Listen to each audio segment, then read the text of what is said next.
என்ன பேசுறது அப்படின்ற ஒரு பெரிய குழப்பத்தோடு தான் வரும். அது மைண்டு டக்குன்னு பிளாங்க் ஆயிரும். அதில் என்ன மனசுலேருந்து வருதோ அதை ஷேர் பண்ணிக்கிறேன். இங்கே வந்தது லிஜோவுக்காக வந்தேன். ஏன்னா இப்போவும் லிஜோலாம் சொல்கிறப்போ ஒரு மாதிரி எனக்கு மேடம் ஆயிட்டாங்களா அவங்க அப்படின்ற மாதிரி தான் இருந்தது. சங்கீனியாக தான் இன்னும் மைண்டில் எப்பவும் இருப்பாங்க. ஒரு ஒரு அற்புதமான ஒரு ஆர்டிஸ்ட்னு சொல்லலாம். நடிகைன்னு ஒரு ஆக்ட்ரஸ்ன்னு சொல்கிறத விட நான் ஒரு ஆர்டிஸ்ட்னு தான் பார்ப்பேன்.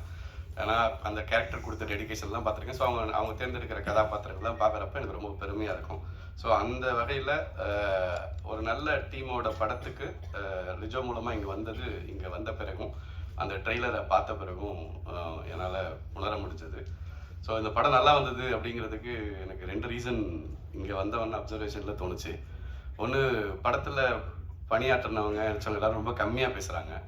அதுவே இந்த படம் நல்லா இருக்கும் அப்படிங்கிறதுக்கு இது. 2வது, ப்ரொடியூசர் சிரிச்சார் படம்லாம் எடுத்து முடித்த பிறகு. ஸோ அதுவுமே படம் நல்லா வந்திருக்கு அப்படிங்கிறதுக்கான அடையாளம் அப்படின்னு எனக்கு தோணுது. இயக்குனர்கிட்ட எனக்கு அறிமுகம்லாம் இல்லை. இப்போ தான் கொஞ்சம் கொஞ்ச நேரம் ராஜமுருகன் லேட்டாக வந்ததால் அவர் கூட கொஞ்சம் பேசுகிற வாய்ப்பு கிடைச்சது. ஸோ அப்போ கேட்டால் ஏன் ஜென்டில் உமன்னு டைட்டில் வச்சிங்க அப்படின்னு சொல்லிட்டு.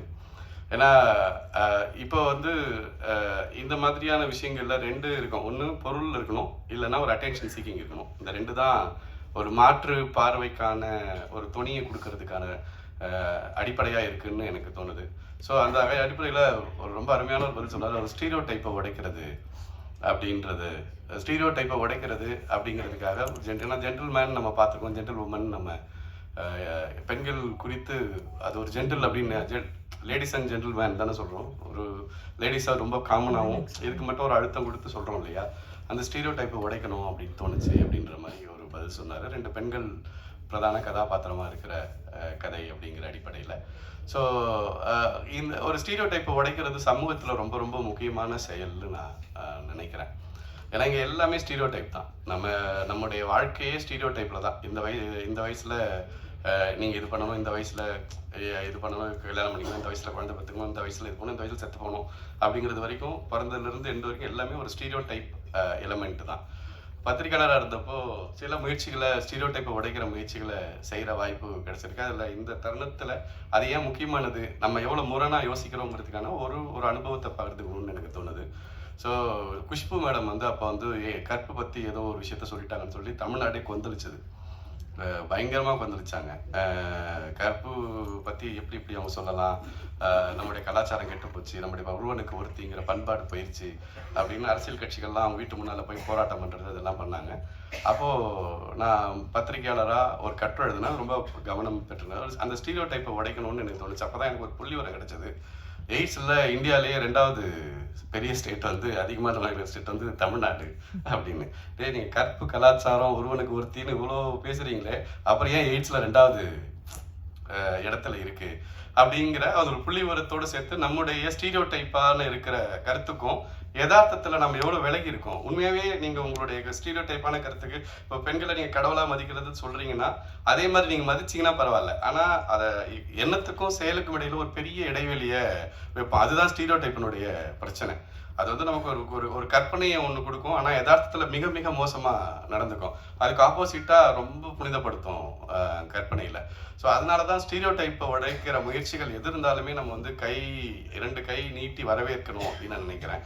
இன்னைக்கு நடந்த எல்லா மாற்றங்களுமே ஸ்டீரியோ டைப்பை உடைச்சது தான். இவங்க படிக்கலாம், இவங்க படிக்கக்கூடாது, இவங்க இது பண்ணலாம், இது இவங்க பண்ணக்கூடாது இப்படிங்கிற நீங்கள் ஒரு சின்ன சின்ன விஷயங்கள். நீங்கள் ஒரு வரவேற்பு ஒரு கல்யாணத்துக்கு போனீங்கன்னா அந்த ரிசப்ஷனில் பெண்கள் தான் அந்த சந்தனம் தொளிக்கிறதுக்கும் இதுக்கு இருப்பாங்க. நான் பார்த்த நாள்லேருந்து இது மாறவே இல்லை.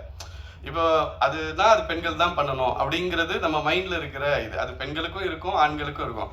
அது அந்த இடத்துல 2 ஆண்கள் நின்னா என்ன குடிமுடிக்கு போயிடுமா அப்படின்னு நான் யோசிப்பேன். இல்லை அந்த உலகம் அழிஞ்சிருமான்னு யோசிப்பேன். ஆனால் அது நடக்கவே நடக்காது. இந்த மாதிரி குட்டி விஷயத்துல இருந்து பெரிய விஷயங்கள் வரைக்கும் ஸ்டீரியோ டைப்லேயே நம்ம வாழ்க்கை நகர்ந்துட்டு இருக்கு. அது என்னன்னா நமக்கு புதிய சிந்தனைகளையோ புதிய மாற்றங்களையோ அடையறதுக்கு வாய்ப்பு தராம போயிடும்னு தோணுது. ஸோ அந்த வகையில் இன்னைக்கு சிந்திக்கிறதுக்கோ இதுக்கோ வாய்ப்பு தராத ஸ்டீரியோ டைப் விஷயங்களை உடைக்கிற முயற்சியா ஜென்டில் உமன் திரைப்படம் வந்திருக்கிறது அப்படிங்கிறது ரொம்ப மகிழ்ச்சியும் மனநிறைவையும் தருது. அந்த வகையில் இயக்குனருக்கும் படக்குழுவினருக்கும் இதில் நடிச்சிருக்கிற எல்லா திறமைசாலிகளுடைய ஒன்று கூடலாம் நான் பார்க்குறேன். ஏன்னா இங்கே பேசிகிட்டு இருக்கிற எல்லாருக்கும் ஹரியோட திறமையை பற்றி நிறைய பேசியிருக்காங்க. லிஜோ நல்லா தெரியும், லாஸ்லியா பற்றி பேசின இந்த விஷயங்கள், இப்படி ஒவ்வொருத்தருமே அண்டு ஒளிப்பதிவாளர் ஆரம்பித்து படத்தொப்பில் ஆரம்பித்து டெக்னீஷியன்ஸ், நம்ம ப்ரொடக்ஷன் டிசைனர்லேருந்து எல்லாருமே வந்து படத்து மேலே வச்சுருக்கிற நம்பிக்கை இன்னும் ரொம்ப பாசிட்டிவான விஷயம். ஏன்னா ஒரு படம் முடிச்ச பிறகு அப்படி ஒரு கான்ஃபிடன்ஸ் வர்றது ஈஸி இல்லை, பயம்தான் வரும் யூஸ்வலாக ஒரு படத்தை